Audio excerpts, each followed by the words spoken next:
Hello. I'm going to give you some practical information and instructions that will soon have you knitting all kinds of lovely things for yourself, your family, and your friends. With these simple, basic facts, you'll be well on your way towards rewarding fun as well as relaxation. Now, just a few hints to assist you in using the Listen and Learn knitting album. You've probably already looked at the illustrations which are on the record jacket. Keep this in front of you for easy reference. Also, take notice of the record itself. Notice the different bands or sections of the record. The section now being played is the introduction. The sections are named on the jacket cover, and you can easily find and replay any one of them as needed. Listen for this tone signal. That will be your signal to stop the record and either practice or review the information I have just given you. When you're ready to begin again, just start the record at the band or section you require. Also, a printed copy of all the directions accompany this record. You may want to refer to them from time to time. Before you can start learning how to knit, you should have some 4-ply yarn.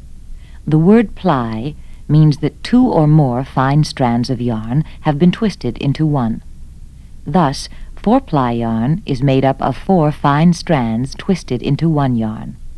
4-ply yarn can be purchased in wool or synthetic fibers such as Orlan Sayel or Orlan Wintuck. These yarns come in 2 types of skeins. One is the pull-out skein, which is immediately ready to use. However, you must pull out the end of the yarn from the inner center of the skein. Sometimes a bunch of yarn may come out with the end. Don't worry about this. Just wrap the excess length of yarn around the outer part of the skein. This will prevent tangling. The second type is the hank skein, which you must wind into balls before using. You will also need a pair of knitting needles. These come in various sizes. The higher the size number, the thicker the needles.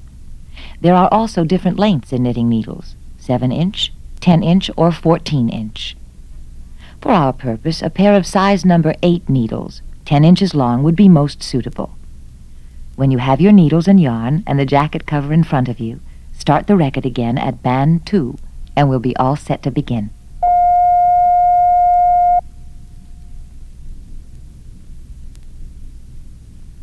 Are you comfortable? Okay, let's begin. The very first step in knitting is to put stitches on one of the needles. This is called casting on. This casting on procedure begins with a loop. Look at the illustration on the record jacket marked Making Slip Loop. The easiest way to make a slip loop is this way.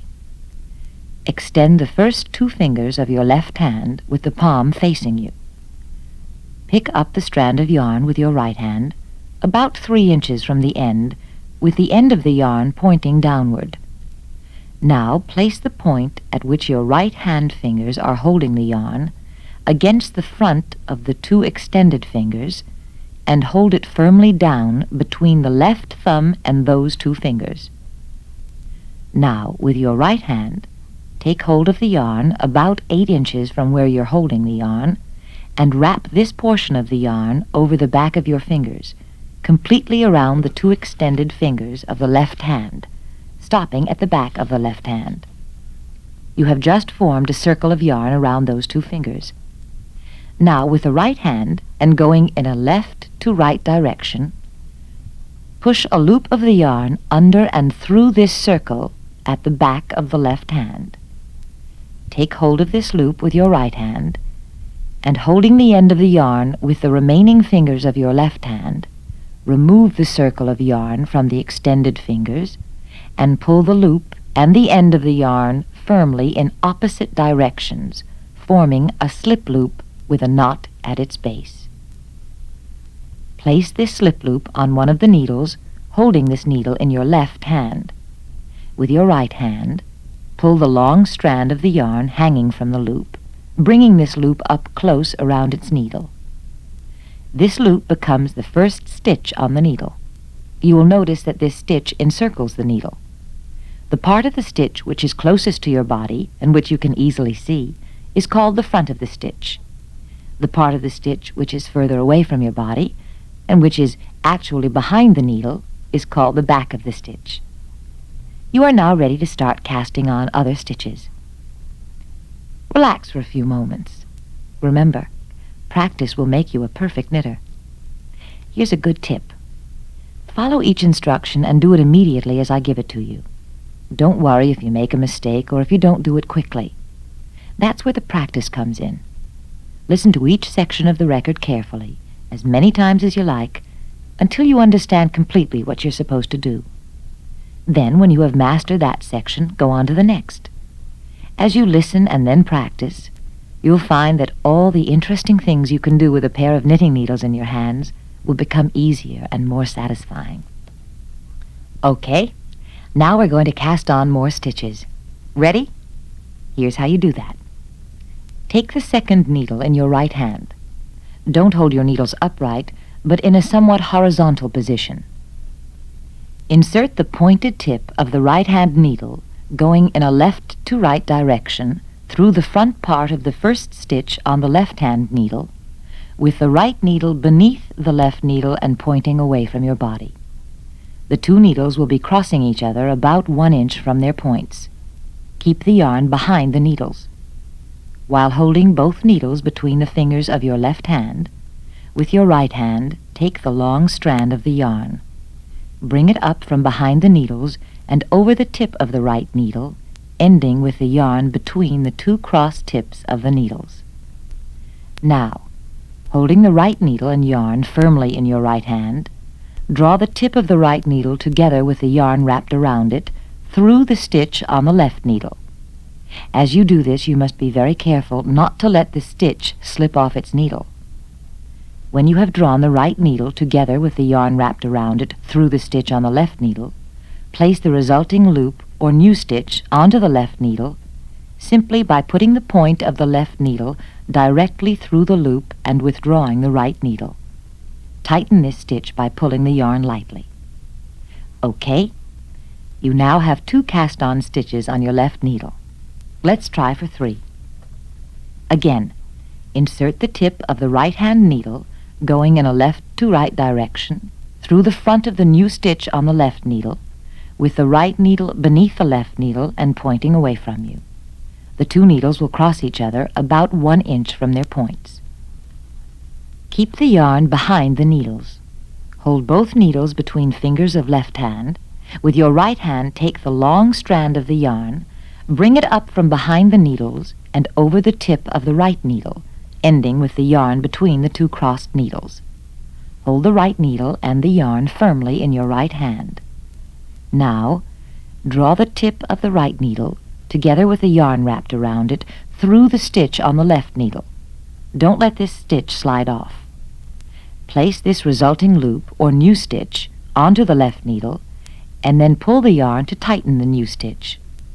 Look at the illustration on the record jacket marked Casting On Step 1 and see that your work is starting to look the same. Okay, relax for a moment. Here's an important tip to remember. Use the proper tension when you make stitches. If you make them too tight, you may have difficulty in getting your other needle through them. Your stitches should hug the needle without too much effort. If your stitches are too loose, the result will be uneven and untidy. Split stitches are caused by putting your needle through the yarn itself, which would be dividing it in two. Each stitch you make must consist of the entire thickness of the yarn, not just a part of it. You now have 3 cast-on stitches on your left needle. Continue casting on other stitches in the same way. You make a new stitch with your right needle and place it on the left needle. For a good practice piece, cast on 24 stitches in all. When you have done this, we'll continue with the second step of casting on. Take all the time you need to practice casting on. You can stop the record now, and when you're ready to begin again, start the record on band 3.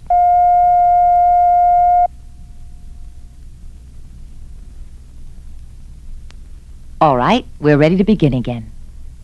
Now we're going to do a necessary second step in the casting on process. This will give your starting edge a finished look without any loose loops or holes in it. The second step is slightly different from the first. So, let's continue. Keep the needle holding all the stitches in your left hand and the empty needle in your right hand. This time you insert the tip of the right needle, now going in a right to left direction, through the back part of the last stitch you placed onto the left needle, with the tip of the right needle behind or in back of the left one, with the tips of the two needles crossing each other. The illustration on the record jacket marked Casting On Step 2 shows you how the stitches and needles should look. Pick up the yarn with your right hand. Bringing it up from behind the needles, wrap the yarn around the tip of the right needle, ending with the yarn between the crossed tips of the two needles. Holding the right needle and yarn in your right hand, draw the tip of the right needle together with the yarn wrapped around it through the first stitch on the left needle. The loop or new stitch you have just made remains on the right needle, while the stitch on the left needle, through which you just worked, is simply slipped off its needle. In this step, each time you make a new stitch, it remains on the right needle, while the stitch on the left needle through which you worked is slipped off its needle. Let's try it again. As you did before, insert the tip of the right needle going in a right to left direction through the back of the next stitch on the left needle, with the tips of the two needles crossing each other and the right needle behind the left one. The yarn is in back of the needles. With your right hand, wrap the yarn around the tip of the right needle, ending with the yarn between the two crossed tips of the needles. Hold the yarn and the right needle firmly in your right hand and draw the tip of the right needle together with the yarn wrapped around it through the stitch on the left needle. The new stitch remains on the right needle, while the stitch on the left one through which you worked is merely slipped off its needle. You now have 2 stitches on your right needle. Repeat this step until all the stitches have been worked from the left needle onto the right needle. You can stop the record now, and when you have finished the entire row and are ready to continue, start the record on band 4.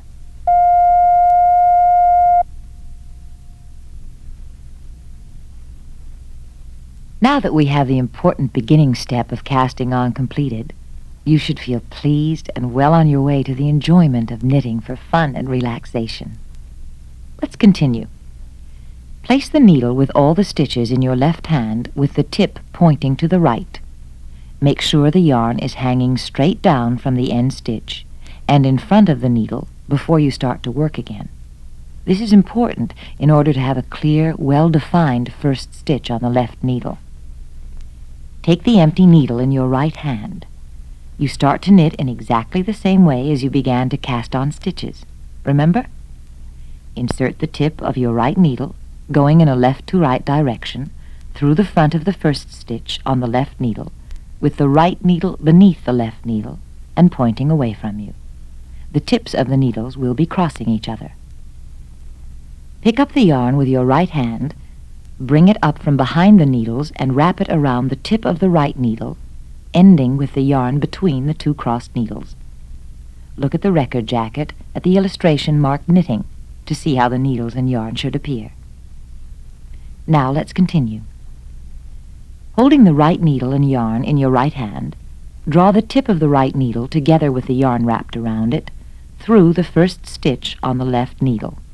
The new stitch remains on the right needle, and the stitch on the left needle, through which you worked, is slipped off its needle. Let's do this once more. Insert the tip of the right needle, going in a left to right direction, through the front of the next stitch on the left needle, with the right needle beneath the left needle, and pointing away from you.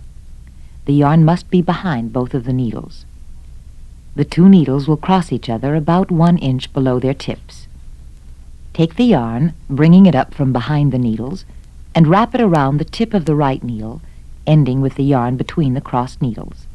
Then, hold the right needle and yarn firmly in your right hand, and draw the tip of the right needle together with the yarn wrapped around it through the stitch on the left needle. The resulting new stitch remains on the right needle, while the stitch through which you worked on the left needle is slipped off. Keep on knitting in this manner until you have knitted each stitch of the row onto your right needle, and there are none remaining on the left needle. The object is to work each stitch from the left needle onto the right needle, and so build up row after row of knitted stitches. Right here is a good time to stop the record while you finish knitting this row. When you are ready to continue, start the record on band 5.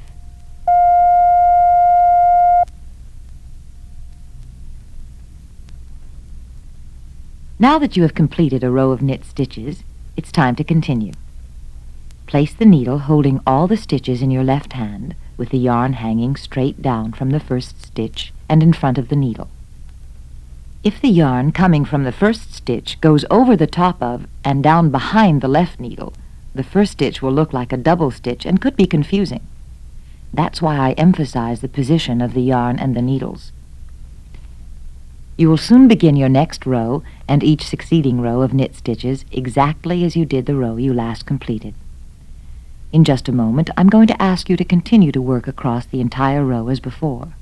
You'll want neat, uniform edges on your work, and the way to do this is to pull the yarn tight at the beginning of each row. That way you'll have tight and even end stitches. If you are knitting correctly, the stitches on your left needle will slant from left to right, with the front part of each stitch easier to get at than the back part of the stitch. Right now is a good time to check that, but before you do, let me continue to give you these few tips.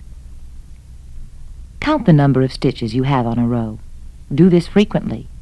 In this way, you can catch a possible error early in your work. Here's another thing you'll notice.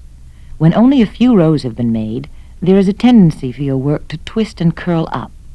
That's why it's necessary that you keep the work hanging down below the needle as you continue knitting. Here's another tip. If you must put your work down in the middle of a row, when you pick it up again, be sure to place the needle, which has the yarn hanging from it, in your right hand. Of course, it would be best to put your work down only at the end of a row and to push your stitches back away from the point of the needle so that the stitches will not slip off. In the next section of the record, I'll tell you how to correct errors. I know from experience that 3 to 4 inches of knit stitches are excellent practice, or even more if you feel the need for it. Now we've almost reached the end of this side of the record. So, keeping in mind the few tips I just gave you, you can go on with your knitting practice. And when you're ready to begin again, turn the record over and start side 2, band 1.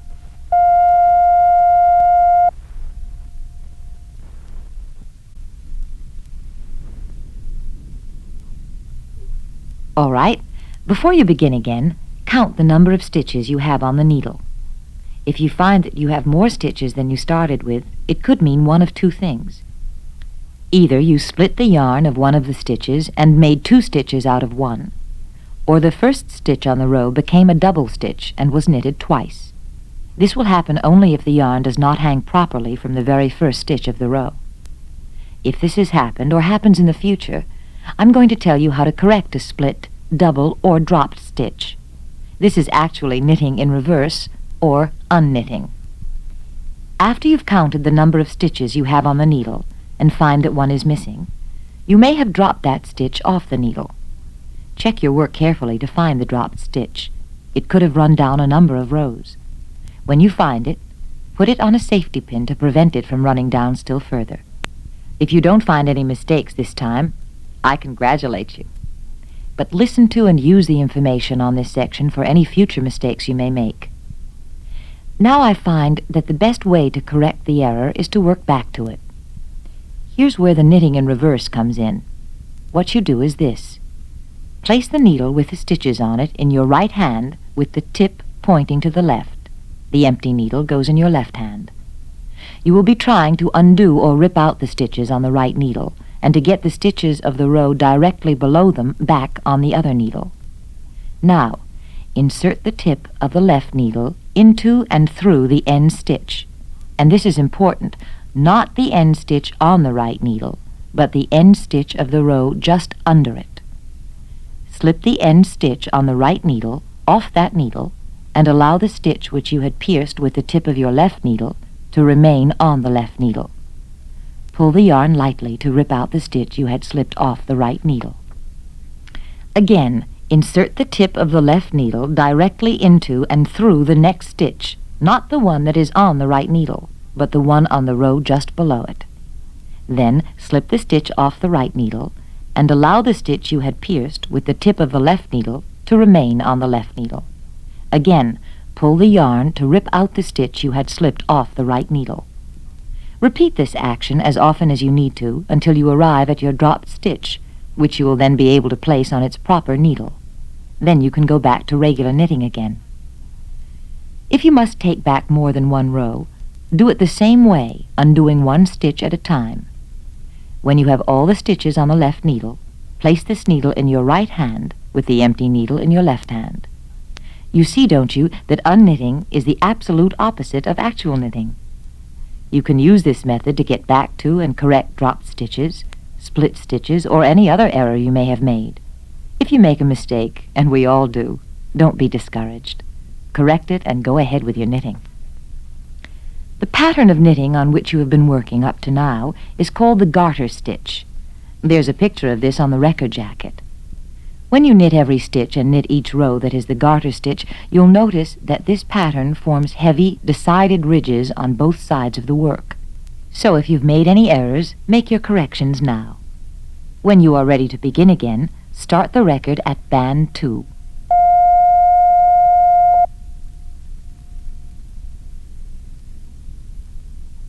As a beginning knitter, having learned some of the basics about yarns, sizes and types of needles, casting on and knitting, as well as having practiced, you should have a well-deserved feeling of accomplishment.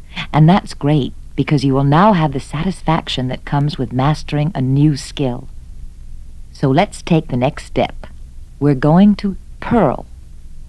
Let's begin. Hold your work as for knitting. That is, the needle with all the stitches on it is in your left hand, and the free needle in your right hand. Insert the tip of the right needle, this time going in a right to left direction, through the front of the first stitch on the left needle, with the right needle in front of and beneath the left needle, and pointing toward your left hand. The way this should look is shown in the illustration on the record jacket, marked purling. Again, the needles will cross each other. When purling, the yarn must be in front of your work. When you were making knit stitches, you had to work with the yarn from behind the needles.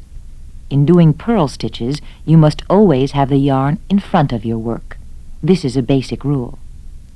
Let's continue. Bring the yarn up from in front of the needles, then over and around the tip of the right needle, ending with the yarn behind the tip of the right needle and between the two needles.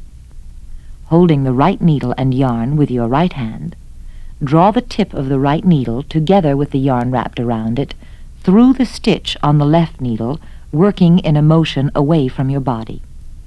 The new stitch you have just made remains on the right needle, whereas the stitch on the left needle through which you worked is merely slipped off.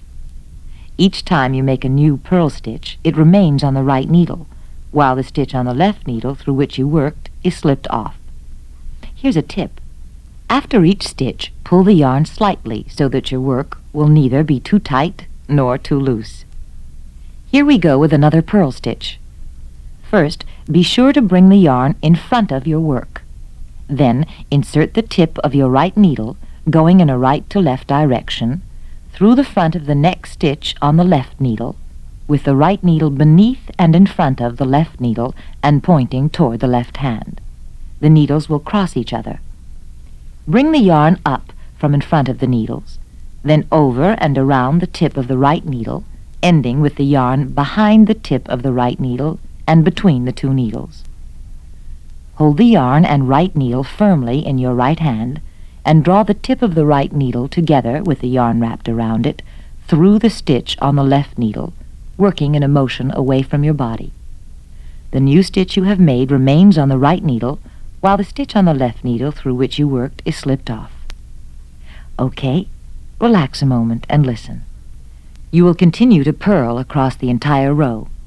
Count your stitches as you go along so that you'll know you have exactly the right number. When all the stitches have been worked onto the right needle, you have completed a row of purl stitches. Place the needle with all the stitches in your left hand and the empty needle in your right hand. Continue purling until you have made 3 or 4 inches of these purl stitches. Stop the record now, and after you have practiced purling and are ready to continue, start the record at band 3. In the next section, I'll tell you how to correct any errors you might have made.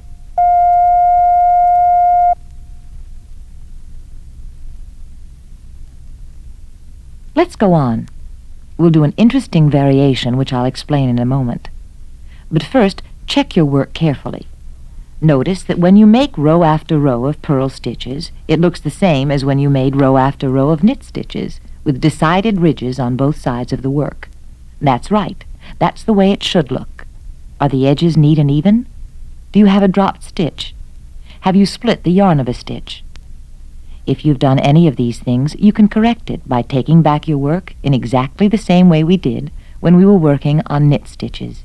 If you've made any mistakes, stop the record now, and when you've made the necessary corrections and are ready to continue, start the record at band 4.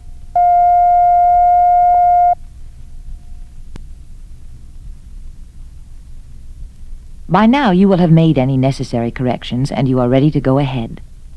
Place the needle holding all the stitches in your left hand and the empty needle in your right hand. Listen for a moment as I tell you what you are going to do. First, we'll make a row of knit stitches. Second, we'll do a row of purl stitches. Then, again, a row of knit stitches followed by a row of purl stitches. When you alternate a row of knit stitches and a row of purl stitches, you are doing a pattern known as stockinette. Look at the record jacket for the illustration with that title, and you'll see how the pattern looks. In stockinette work, each side is different in appearance. The knit side consists of a series of vertical chains of interlocking stitches which form a smooth, flat surface. The purl side is made up of short, horizontal lines which form fine, close ridges. Here's something very important. Knit only on the knit side of your work and purl only on the purl side. The placement of your yarn is a vital factor. When knitting, the yarn must be in back of your work. When purling, bring the yarn in front of your work. Now, work in the stockinette stitch pattern for about 6 inches. Knit one row, purl one row, knit another row, then purl another row, and so on. The appearance of the stockinette pattern will not be obvious until you have done several rows. Stop the record now, and after you have practiced the stockinette stitch and are ready to continue, start the record at band 5.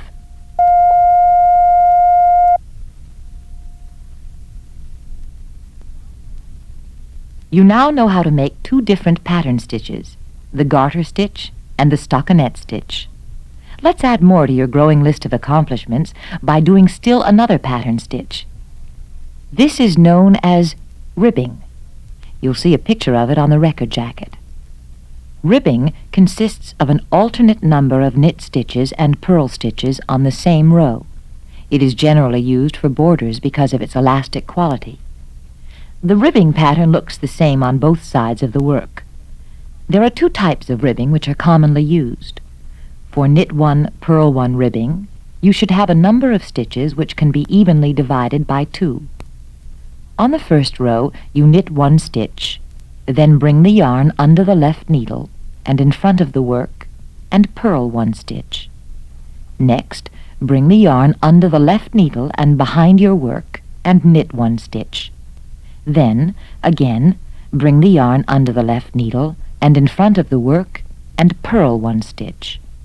Continue making 1 knit stitch, then 1 purl stitch, then a knit stitch and a purl stitch, alternating them across the entire row. Remember to count your stitches. Work every row the same way. You'll begin to see the ribbing pattern after you've done 3 rows or more. Take the time now for your practice on the ribbing pattern. Knit 1, purl 1 on row after row until you have 3 inches or more. When you've completed that and are ready to continue, start the record on band 6.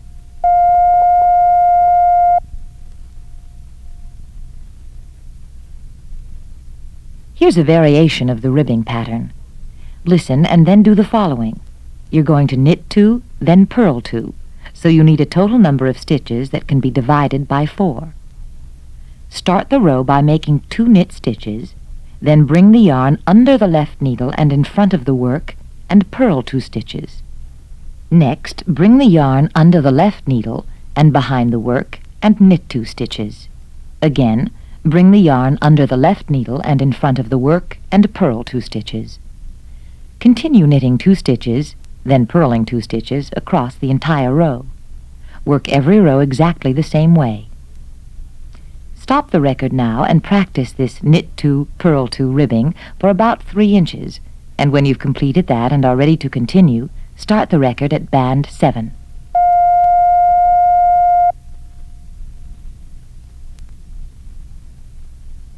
Now I'm going to tell you how to widen a knitted article. You do this by adding 1 or more stitches to the row. This is called increasing, and here's the way to do it. Let's begin. You will make 2 new stitches out of 1 stitch on the left needle. Knit into the front of the stitch on the left needle in the usual way. But instead of slipping the old stitch off the left needle, you insert the tip of the right needle into the back part of the same stitch through which you just knitted and make another knit stitch. Now, slip the old stitch off the left needle. You will have 2 new stitches on your right needle instead of only 1. After you have made the increase, you go on working as usual. Stop the record now and make the increases across a practice row, and when you are ready to continue, start the record on band 8.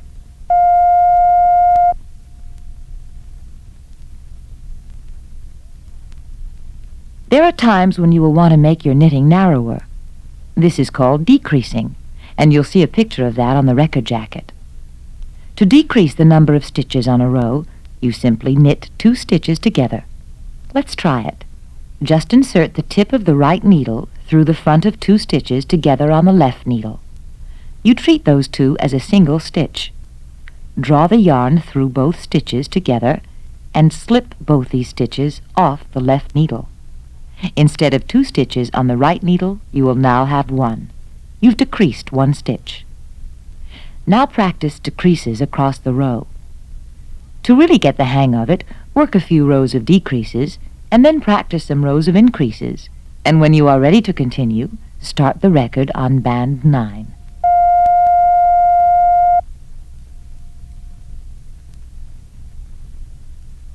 Next we come to an important process. This is called binding off. When you do this, you make each stitch secure so that it will not rip or run down. Look at the picture on the record jacket captioned binding off. Listen for a moment. We're going to start by knitting 2 stitches loosely at the beginning of a row. These stitches must be knitted loosely to make it easier to bind off your stitches without dropping any of them. Your bound-off edge will have a neater appearance. If you knit your stitches too tightly when binding off, your finished edge will be tightly drawn and have a gathered look. That you don't want. Okay, let's try it. Start by knitting 2 stitches loosely.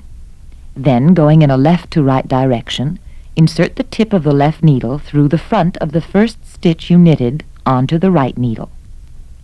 With the left needle, lift that stitch up and over the other stitch on the right needle and drop it off the point of the right needle. Withdraw the left needle. You have bound off 1 stitch and a single stitch remains on the right needle. Let's continue. Knit 1 stitch from the left needle onto the right needle.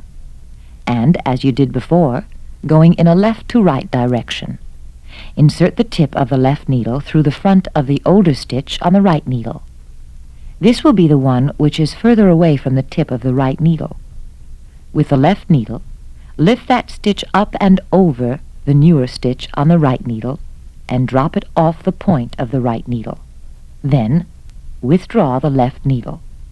You have bound off a second stitch while only 1 stitch remains on the right needle. Okay, relax.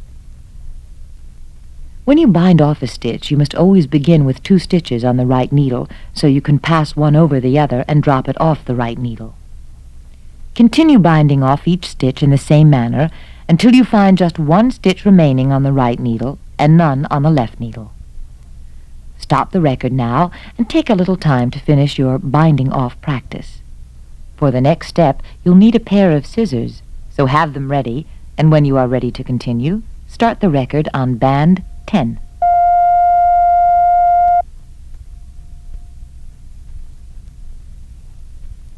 There you are with only 1 stitch remaining on the right needle.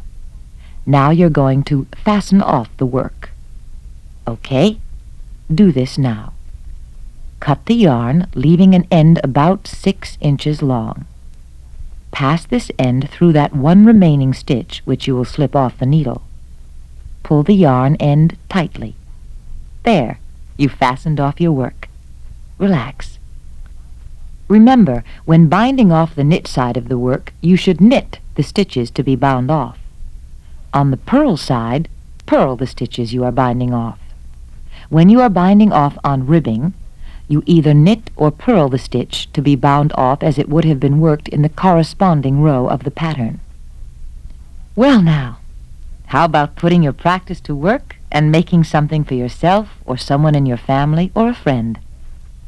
I'm going to suggest a good project with an interesting and easy-to-follow pattern, which you will find in the printed instructions accompanying this album, an attractive scarf that is suitable for either a man or a woman. Remember to take your time, and in case you need to refresh your memory about any particular part of any of the instructions I've given you, just simply play that section on the record and I'll go over it with you again. I've enjoyed sharing these learning to knit experiences with you and wish you much happy knitting pleasure in the future. Goodbye.